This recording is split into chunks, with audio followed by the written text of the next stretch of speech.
Sawa, lakini haujatusimulia vizuri kuhusiana na safari yako ya kutoka Moshi kuja Dar es Salaam. Ilikuwaje? Uliondokaje mpaka kufika Dar es Salaam? Lakini pia umepitia matukio mengi kama ya kubadilisha simu kwa sabuni. Kuna kipindi haya matukio yalikuwa maarufu sana. Lakini pia hujatusimulia kwamba je, haya matukio ulikuwa ukiendesha wewe kama wewe au mlikuwa mkishirikiana na watu, na labda unaweza kutusimulia ilikuwaje? Kwanza mimi jinsi nilipotoka Moshi kuja huku nilikimbia baada ya kuona natafutwa. Yaani baada ya yale matukio kwanza kuiba kufanya nini, nilikuwa chata na nilikuwa jina kila kona. Kwa sababu mimi nilikuwa nashirikiana na watu nilikuwa nashirikiana nao ni wanaume. Mimi ni mtoto wa kike. Kwa hiyo mimi nilikuwa kama chambo. Kwa hiyo katika lile kundi letu la watu wanne, mimi ndo nilikuwa yaani watu walikuwa na akili sana. Sasa mimi si ndo mtoto wa kike peke yake. Kwa hiyo watu walikuwa na akili sana, kwa mtoto wa kike yuko hivi na watu kiangalia mtaani anafanya ile matukio ni mimi. Kwa hiyo mtu anaambiwa moja kwa moja, "Unaona nenda sehemu fulani, maskani fulani utakuta ule mtu." Kwa hiyo sasa mimi nilikuwa natafutwa. Kwa hiyo nikamili siishi kwa amani. Leo maana nimekaa hapa, nikamili nimehama nimeenda huku. Na nikiondoka naambiwa bwana watu fulani wamekuja hapa. Nikitoka huku, kwa hiyo nikaa naishi ile maisha sasa kujificha, ni sina amani. Kwa sababu watu wanakuja na kutafuta na mafimbo na marungu, wengine wanataka. Kwa hiyo nikaona nitakuja kufa.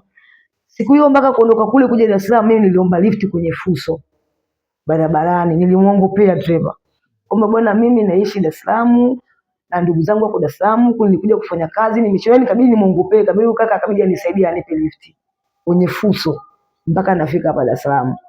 Nimefika Dar es Salaam mimi sijui nafikia wapi, lakini kutokana ukiwa unavuta madawa lazima kuna wale wenzako ambao utawaona barabarani, mtu kabeba maroba nini, wote tunajuana wenyewe kwa chata. Kwa hiyo nilifika sehemu moja Ubungo, nikaulizia, nikachukuliwa, nikaletwa mpaka Manzese. Ndio nikaja nikafikia maskani ambao watu wote ndio wakitoka kwenye mishemishe zao, usiku kutoka kuiba, usiku kutoka wapi, wanafikia pale. Yaani hiyo maskani inaitwa ni kwa mzungu. Yaani pusha, muuza unga. Sawa. Kwa pale ndio usiku tunatandika maboksi pale tunalala, na nilipokuja sasa kukutana na grupu za uhalifu pale. Baada ya kuulizana wewe umetokea wapi, nikamwambia mimi nimetoka Dar es Salaam. Wewe unalishana michezo gani na nini? Kwanza kabla kuingia kwenye magupu, baada ya kufika pale nilikuwa naenda road. Yaani nilikuwa naenda road kujiuza, sababu sio nimeingia bado mgeni, sijajua ramani za huku na siwezi nikaenda road moja kwa moja, sijui njia, sijui nini. Kwa hiyo siku mimi nilikuwa naenda road. Najiuza, Mungu akinijalia hata nipatie 10,000 ngapi narudi. Navuta unga wangu, natandika maboksi yangu nalala, maisha yanaenda. Baadaye sasa baada ya kuja kuzoeana ndio watu wakaniuliza, "Kwani Moshi ulikuwa na mishemishe gani?" Nikamwambia, "Nishafanya michezo hii, nishatapeli watu, nimeshauza simu sabuni, nimeshaingia kwenye mchezo wa kunyonga." Akasema, "Basi nikwambie, hapa Dar es Salaam utapeli sasa hivi uko juu. Wako watu. Wewe unajua kumkamata mtu." Nikamwambia, "Mimi teacher, mimi mwalimu nakamata." Basi tena tupokee kwenye matakiwa, ndio mwanzo sasa kuingia tena kwenye utapeli Dar es Salaam. Baada ya kukutana na ile kampani ambao nilikutana nao. Hapo ndio ilikuwa mwaka gani? Yaani ni muda, kwa sababu mimi niliacha shule darasa la 6. Nikiwa na miaka nakumbuka kama 15 au 14. Yaani kwa kumbukumbu si nikwambie ilikuwa ni mwaka gani. Sijui ni 2000 na ngapi. Nihisi kama sio 2000 na maki ni muda. Na kama kwenye madawa mpaka sasa hivi na miaka karibia 20 na. Yaani kwa kukadiria labda kwenye 2014, 10 na ngapi na hisi hivyo. Okay, sawa. Sasa kuna kipindi ambacho tulikuwa tukisikia sana hizo habari za watu wanauziwa simu, wanauziwa sabuni, wanatapeliwa kwa namna hiyo. Ule mchezo ulikuwa ukifanyikaje? Mpaka mtu anaondoka na sabuni badala ya kuondoka na simu. Yaani ule mchezo ilikuwa watu wanaumizwa sana na hayo matukio. Yaani ule mchezo unajua ilikuwaje mpaka mtu anachukuliwa? Yes. Ni hivi, mimi nakufuata kwenye changanyikeni ya watu labda Kariakoo au pale Ubungo, siku na watu kibao. Mimi nakuonesha simu. Wana simu hii inauzwa, si lazima wewe utachukua unataka kuiangalia. Ile unataka kuiangalia, nakwambia kabisa, ikague kwa makini kutokana na simu sijaiba mbali. Mtu ulompiga yuko maana yale pale. Kwa hiyo wewe utakuwa unaikagua, nakupa simu kabisa yenyewe original, kama ni Samsung au nini, nakupa unaikagua huku tunatembea. Nadhani sasa kwamba sijaiba mbali. Kwa hiyo lazima na utakuwa na wenge kuificha ile simu ili mpo utakuwa unaikagua, lakini kwa ile wenge na huku nakuwa nakutisha. Labda mwenyewe sije kani ule unaona kwa kagua kwa wenge. Bila ukishaikagua mwingine hata line anaweka, unatoa unampa line anapiga na nini. Sasa pale unataka kutoa hela. Wewe utatoa hela labda tumekwambia shilingi 50,000, wewe unataka kutoa ile shilingi 50,000, mimi nakuchenchia. Akwambia kaka nipe simu yangu bwana. Mimi sijakwambia 50,000, mimi nakwambia nipe shilingi 80,000. Nipe simu yangu, wewe unanipa simu unavyonipa. Nakuwa tayari nina mfuko, yaani unaona kabisa ile simu naitia kwenye mfuko. Ongeza hela nikukabidhi. Ile simu nakuwa nakutilia kwenye mfuko. Sasa wewe huku utahangaika labda kutoa ile hela. Kitendo cha kutia kwenye mfuko dakika sifuri tu, mimi naipiga change quarter kwenye mfuko kama ule ule nilikufungia ile. Na kwa nilishaufunga na stand kabisa huko pembeni. Hata kwenye maziwa wapi? Bwana kaka basi bwana mimi naondoka, simu yangu narudisha kwenye maziwa. Pale pale kwenye maziwa ndio naweka ile sasa simu, afu natoa sabuni. Afu mimi nikuenda nakwambia bwana kaka, ukikamatwa shughuli za, na simu yenyewe nimepiga kwenda kukabidhi mimi naondoka. Na wewe kwa wale wengi ushaikagua, ushaiona. Wewe utakipigilia kwa haraka ndio kaikague mbele. Lakini kumbuka unaondoka na sabuni. Na watu wengi wanakuwa wanakigua hivyo. Kwa kumbe watu walikuwa wanaibiwa kwa staili. Simu unaikagua kabisa unaiona. Na kumbe walikuwa tayari wanaambiwa kwamba hii simu ni ya wizi. Ni ya wizi. Na nilipoiba sio mbali ni pale. Kwa mtu anakuwa ananunua kitu cha wizi amelipa. Ananunua yeye na anaridhika. Ingekuwa halali mtu sana anakagua kwa kujiamini. Wananunua wenyewe. Okay, sasa maisha hayo uliyaishi kwa kipindi gani?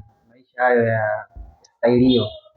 Ya kutapeli kwa hivyo kuuza simu, sabuni, kuuza nini? Yaani uliyaishi kwa kipindi gani? Na ilikuwaje?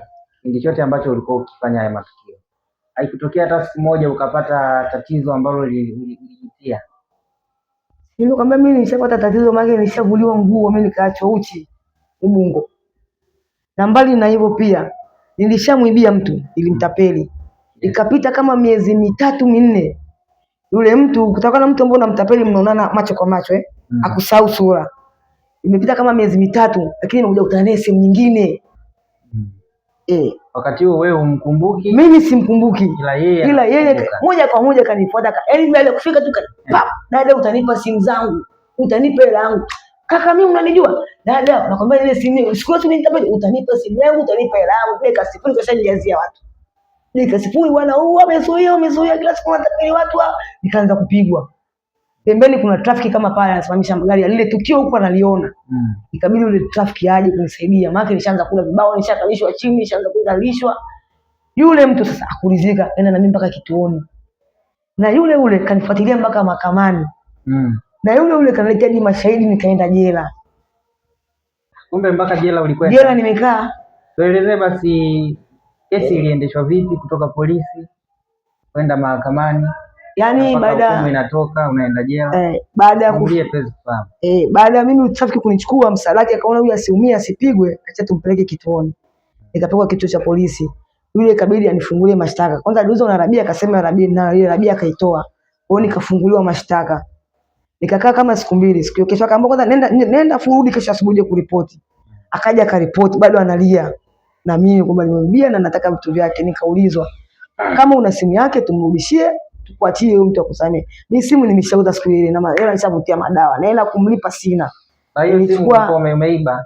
Nilisema sasa nikabidhi nilimtapeli akanikabidhi simu na hela. Unajua utapeli ni kuaminiana. Hapo hujatusimulia tukaelewa kwamba yani yeye ulimtapeli vipi?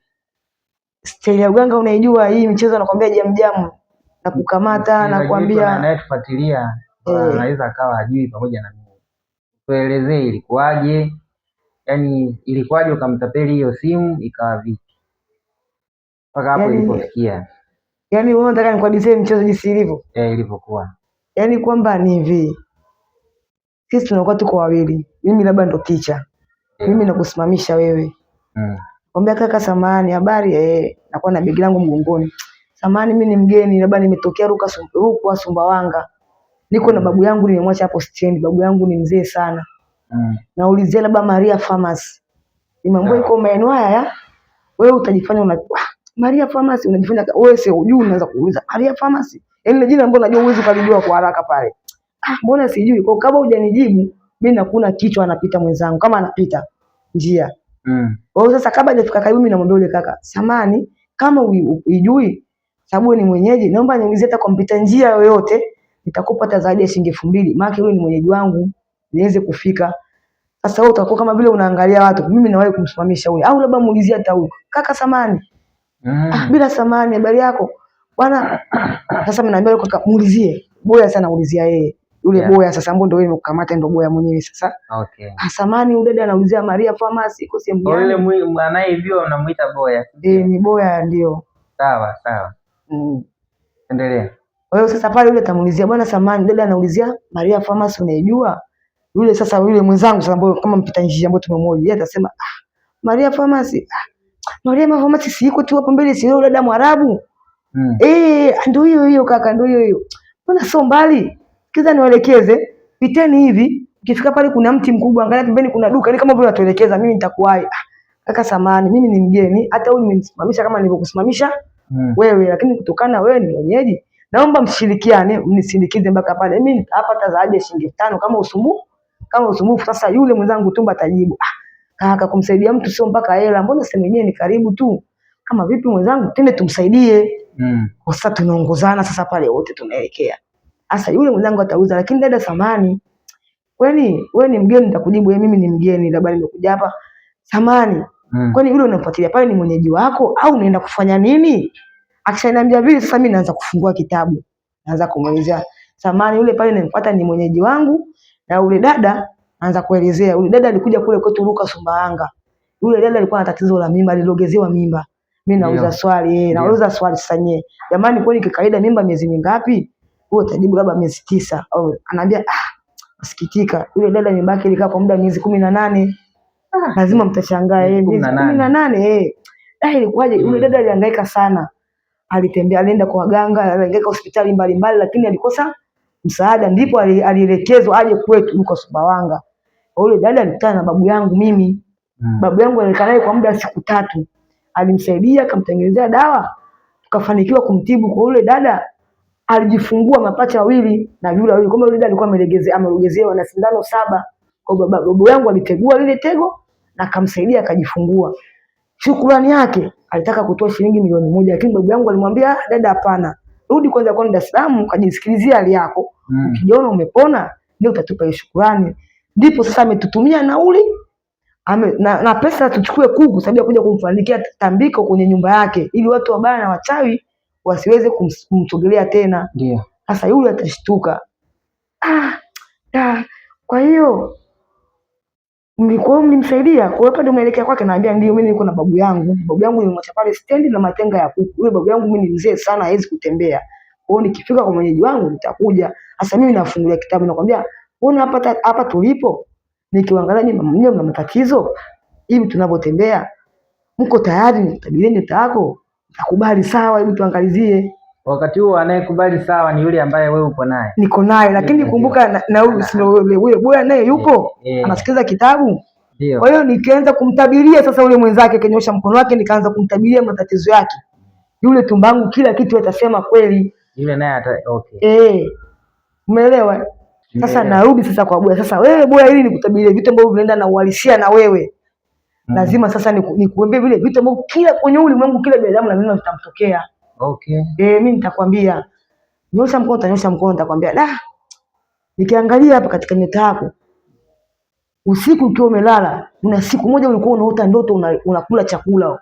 Hakuna siku unaota ndoto unakula chakula, hakuna binadamu ambaye hajawahi kuota ndoto hizo. Lazima zinamtokeza ndoto ambayo kila mtu anayekuota. Lazima sasa yule bwana atanijibu ndio. Ndio. Nishaikuota.